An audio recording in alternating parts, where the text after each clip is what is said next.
للرجال نصيب مما ترك الوالدان والأقربون وللنساء نصيب مما ترك الوالدان والأقربون مما قل منه أو كثر نصيبا مفروضا وإذا حضر القسمة أولو القربى واليتامى والمساكين فارزقوهم منه وقولوا لهم قولا معروفا وَلْيَخْشَ الَّذِينَ لَوْ تَرَكُوا مِنْ خَلْفِهِمْ ذُرِّيَّةً ضِعَافًا خَافُوا عَلَيْهِمْ وَلْيَتَّقُوا اللَّهَ وَلْيَقُولُوا قَوْلًا سَدِيدًا إِنَّ الَّذِينَ يَأْكُلُونَ أَمْوَالَ الْيَتَامَى ظُلْمًا إِنَّمَا يَأْكُلُونَ فِي بُطُونِهِمْ نَارًا وَسَيَصْلَوْنَ سَعِيرًا۔ ان آیات کا ترجمہ یہ ہے، مردوں کے لیے بھی اس مال میں حصہ ہے جو والدین اور قریب ترین رشتہ داروں نے چھوڑا ہو، اور عورتوں کے لیے بھی اس مال میں حصہ ہے جو والدین اور قریب ترین رشتہ داروں نے چھوڑا ہو، چاہے وہ ترکہ تھوڑا ہو یا زیادہ۔ یہ حصہ اللہ تعالی کی طرف سے مقرر ہے۔ اور جب میراث کی تقسیم کے وقت رشتہ دار، یتیم اور مسکین لوگ آ جائیں تو ان کو بھی اس میں سے کچھ دے دو اور ان سے مناسب انداز میں بات کرو، اور وہ لوگ ڈریں جو اگر اپنے پیچھے کمزور بچے چھوڑ کر جائیں تو ان کی طرف سے فکر مند رہیں گے، لہذا وہ اللہ سے ڈریں اور سیدھی سیدھی بات کہا کریں۔ یقین رکھو کہ جو لوگ یتیموں کا مال ناحق کھاتے ہیں وہ اپنے پیٹ میں آگ بھر رہے ہیں، اور انہیں جلد ہی ایک دہکتی آگ میں داخل ہونا ہوگا۔ یہ آیات کریمہ دنیا میں ایک عظیم انقلاب کا ذریعہ بنی ہے، کیونکہ اسلام کے آنے سے پہلے جو عام طور سے دنیا کے قوانین اور رواجات ہوتے تھے، عرب کے جاہلیت میں بھی یہی طریقہ تھا، اور دوسرے عجمی ممالک کے اندر بھی یہی قانون اور رواج چلا آتا تھا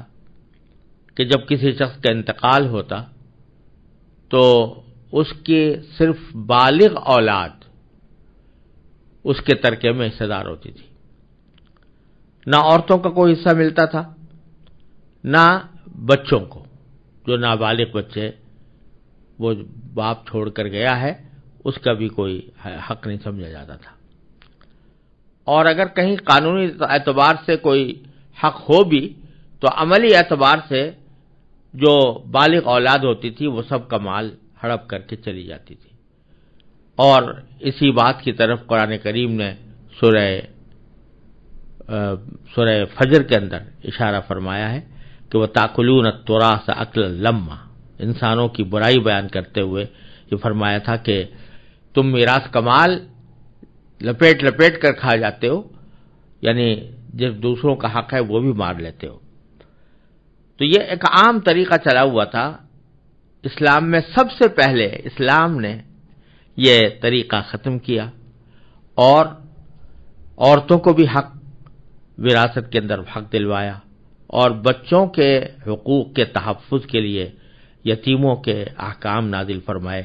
جو ان آیات کے اندر چل رہے ہیں۔ یہاں یہ جو آیت کریمہ جو میں نے سب سے پہلے تلاوت کی ہے، جس میں یہ فرمایا گیا کہ مردوں کے لیے بھی اس مال میں حصہ ہے جو والدین اور قریب ترین رشتہ داروں نے چھوڑا ہو، اور عورتوں کے لیے بھی حصہ ہے، اس کے شان نزول کے طور پر یہ ایک روایت نقل کی جاتی ہے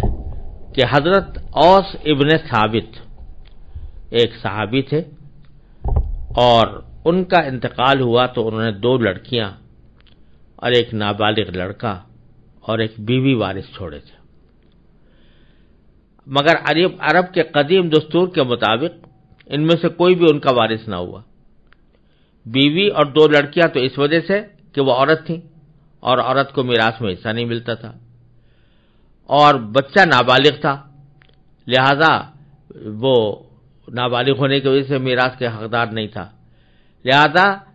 اس اوس بن ثابت کی بیوی اور بچہ اور 2 لڑکیاں یہ تو میراث سے محروم رہے۔ البتہ اس کے بعد پھر چچا زاد بھائی تھے، مرحوم کے چچا زاد بھائی تھے،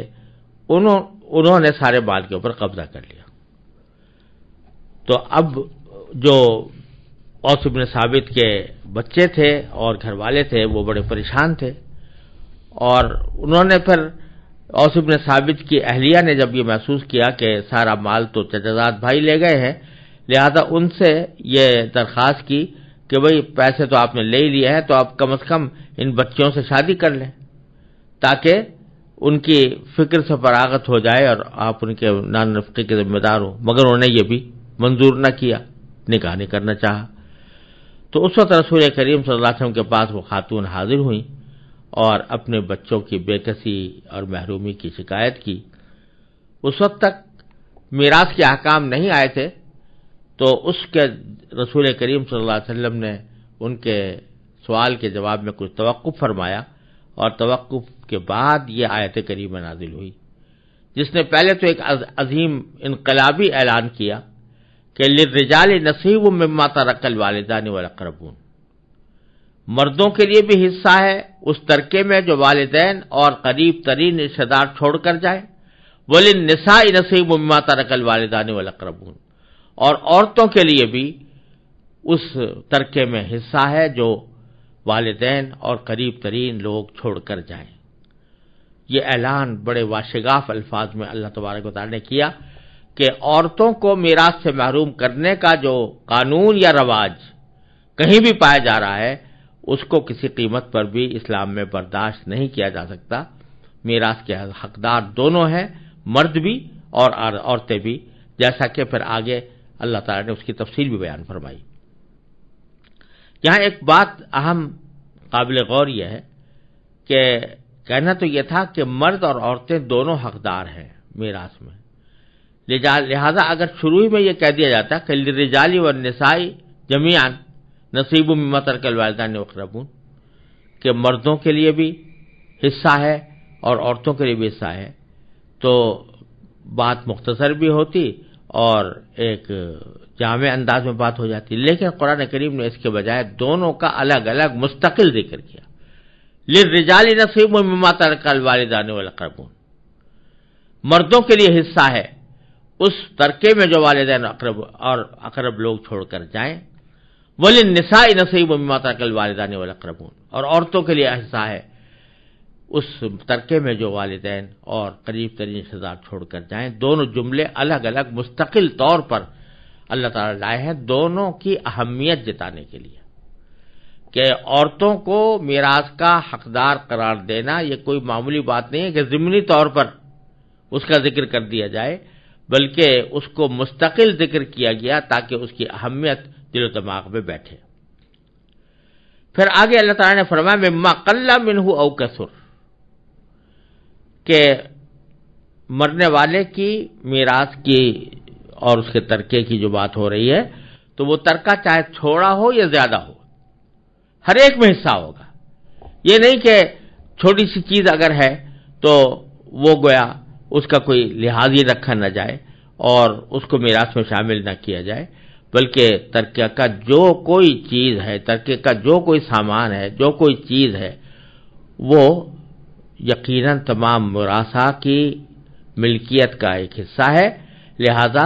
چھوٹی سے چھوٹی چیز کو بھی ترکے سے باہر نہیں کیا جا سکتا۔ یہ اس بات کی طرف متنبہ فرما دیا ہے خاص طور پر کہ جب کسی کا انتقال ہوتا ہے تو بسا اوقات لوگ یہ سمجھتے ہیں کہ بھئی اس کا جو بڑا بڑا کاروبار ہے یا اس کے جو بڑے بینک بیلنس ہیں ان کو تو تقسیم کر لو،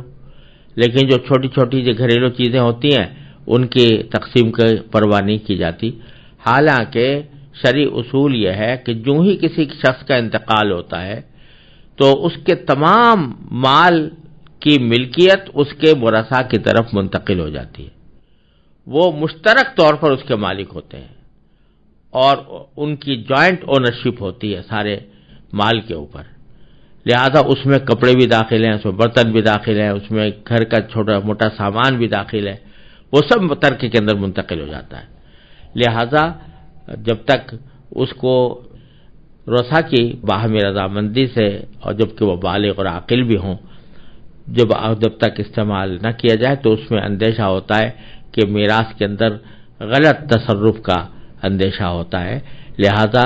میراث کو جلد از جلد تقسیم کرنا چاہیے اور جلد از جلد تصفیہ کرنا چاہیے۔ پھر یہ فرمایا کہ نصیبا مفروضہ، یعنی جو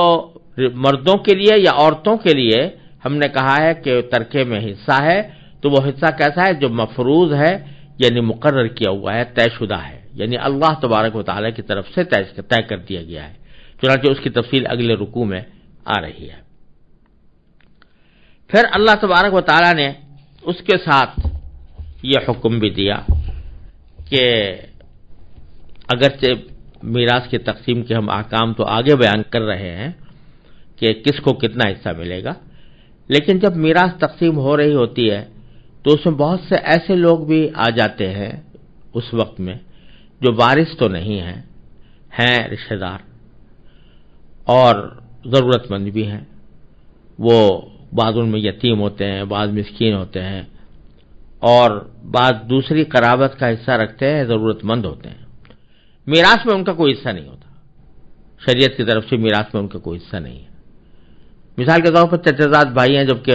مرنے والے کی اولاد بھی موجود ہے، تو جب اولاد موجود ہے تو چچا زاد بھائی کا حصہ تو نہیں ہوتا، لیکن چچا زاد بھائی وہاں پر موجود ہے، فرض کیجئے جب میراث تقسیم ہو رہی ہے اس وقت موجود ہے۔ تو اللہ تبارک و تعالی نے فرمایا کہ جب تقسیم میراث کے وقت میں ایسے رشتہ دار بھی آ جائیں جو وارث نہیں ہیں اور ہیں ضرورت مند، یتیم ہیں اور مسکین ہیں، تو ورثہ سے کہا گیا ہے کہ تم ان کو بھی کچھ دے دو، یعنی وہ بطور مستحق تو حقدار نہیں ہے میراث کے، لیکن تمہارا ایک اخلاقی فریضہ ہے کہ جب تمہیں میراث مل رہی ہے تو اس میں سے کچھ حصہ اپنے حصے میں سے ان قریب رشتہ داروں کو دے دو جو اس وقت میں جمع ہے۔ تو اس کو اللہ تبارک و تعالیٰ نے اگلی آیت کے اندر بیان فرمایا کہ جب وَإِذَا حَضَرَ الْقِسْمَةَ أُولُو الْقُرْبَى، جب تقسیم کے وقت میں حاضر ہو جائیں غیر وارث اولو القربہ رشتہ دار، والیتامى اور یتیم لوگ اور مسکین لوگ، والمساکین، فارزقوہم منہ، تو ان کو بھی اس میراث میں سے جو تمہیں ملی ہے یعنی اپنے حصے میں سے کچھ دے دو، اور وقولوا لہم قولا معروفا، اور ان سے مناسب انداز میں بات کرو۔ جب میراث کی تقسیم ہو رہی ہوتی ہے اور مستحقین موجود ہیں اور کچھ ایسے لوگ آ گئے ہیں جو میراث کے حقدار نہیں ہیں، تو بعض لوگوں کو ان کی موجودگی ناگوار ہوتی ہے، اس ناگواری میں بعض اوقات کوئی ایسی بات بھی کہہ بیٹھتے ہیں کہ جس سے آنے والوں کا یا ان موجود رہنے والے رشتہ داروں کا دل ٹوٹتا ہے۔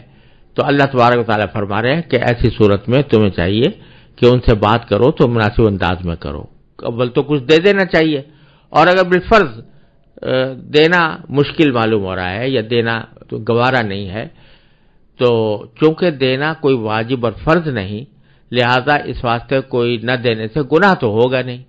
لیکن کم از کم اتنا تو کرو کہ ان سے نیک بات کر لو، ایسی بات کر لو کہ جو ان کی ہمدردی اور تسلی کا سبب بنے۔ پھر آگے اللہ تبارک و تعالی نے دوبارہ یتیموں کے حق کی طرف توجہ دلائی ہے، اور ایک خاص جذبات کے انداز میں اللہ تبارک و تعالی نے یتیموں کے حق کے تحفظ کی طرف انسان کو متوجہ کیا ہے، اور وہ اس طرح متوجہ کیا ہے کہ ہر شخص کو یہ چاہیے کہ دوسرے کے حال کو اپنے حال پر قیاس کرے، یعنی دوسرے کے ساتھ وہی معاملہ کرے جو اپنے لیے مناسب سمجھتا ہے، اور اپنے گھر والوں کے بارے میں جو کچھ اس کے جذبات ہوتے ہیں تو دوسرے کے گھر والوں کے ساتھ بھی وہی جذبات ہونے چاہیے۔ تو یہ فرمایا کہ جو اگر کوئی شخص دنیا سے رخصت ہو رہا ہو اور وہ چھوٹے چھوٹے بچے چھوڑ کر جا رہا ہو، کمزور بچے جو کمانے کی صلاحیت نہیں رکھتے، تو وہ کتنا فکر مند ہوگا کہ میرے بعد ان کا کیا بنے گا، اور میرے بعد کون ان کی دیکھ بھال کرے گا، اور کون ان کی معاشی کفالت کرے گا۔ تو جب تم اپنے بچوں کے بارے میں یہ خوف رکھتے ہو اور یہ فکر مند ہوتے ہو، تو دوسرا کوئی جس کا انتقال ہوا ہے اس کے بھی چھوٹے بچے ہیں، تو تم ان کے بارے میں بھی فکر مند ہونا چاہیے، اور اگر وہ تمہاری سرپرستی میں آ گئے ہیں تو ان کے مال کو کھاتے ہوئے تمہیں خدا کا خوف ہونا چاہیے، اور یہ دیکھنا چاہیے کہ اگر میرے بچے ہوتے اور کوئی دوسرا میرے بچوں کا مال کھا جاتا تو مجھے کتنا ناگوار ہوتا۔ اسی طرح تمہیں بھی چاہیے کہ ان کے بچوں کا خیال کرتے ہوئے ان کے مال میں صحیح معاملہ کرو اور اس میں کوئی حق تلفی نہ کرو۔ چنانچہ فرمایا وَلْيَخْشَ الَّذِينَ لَوْ تَرَكُوا مِنْ خَلْفِهِمْ ذُرِّيَّةً ضِعَافًا، اور وہ لوگ یتیموں کے مال میں خرد برد کرنے سے ڈریں جو اگر اپنے پیچھے کمزور بچے چھوڑ کر جائیں، خافوا علیہم، تو ان کی طرف سے فکر مند رہیں گے۔ فَلْيَتَّقُوا اللَّهَ، لہذا وہ اللہ سے ڈریں، وَلْيَقُولُوا قَوْلًا سَدِيدًا، اور سیدھی سیدھی بات کہا کریں، یعنی راستہ سیدھا اختیار کریں اور دوسرے کا مال ہڑپ کرنے کے لیے کوئی ہیلا بہانہ تلاش نہ کریں۔ پھر آگے وعید بیان فرمائی کہ ان الذین یاکلون اموال الیتامی ظلما، بے شک یقین رکھو کہ جو لوگ یتیموں کا مال ناحق کھاتے ہیں، انما یاکلون فی بطونہم نارا، تو وہ اپنے پیٹ میں آگ بھر رہے ہیں، وَسَيَصْلَوْنَ سَعِيرًا، اور انہیں جلد ہی ایک دہکتی آگ میں داخل ہونا ہوگا۔ یعنی بظاہر تو دنیا کے اندر آدمی کو حرام مال ایسا لگتا ہے جیسے کہ وہ بڑے ذائقے سے کھا رہا ہے اور اس کو لطف آ رہا ہے، لیکن قرآن کریم فرماتا ہے کہ حقیقت میں وہ پر لطف کھانا نہیں ہے، وہ در حقیقت آگ کے انگارے ہیں جو اس کے پیٹ میں جا رہے ہیں۔ اس بات کا خیال انسان کو رکھنا چاہیے۔ ہر حرام مال کے کھاتے وقت اللہ تعالیٰ ہر مومن کی، ہر مسلمان کی حرام مال سے حفاظت فرمائے۔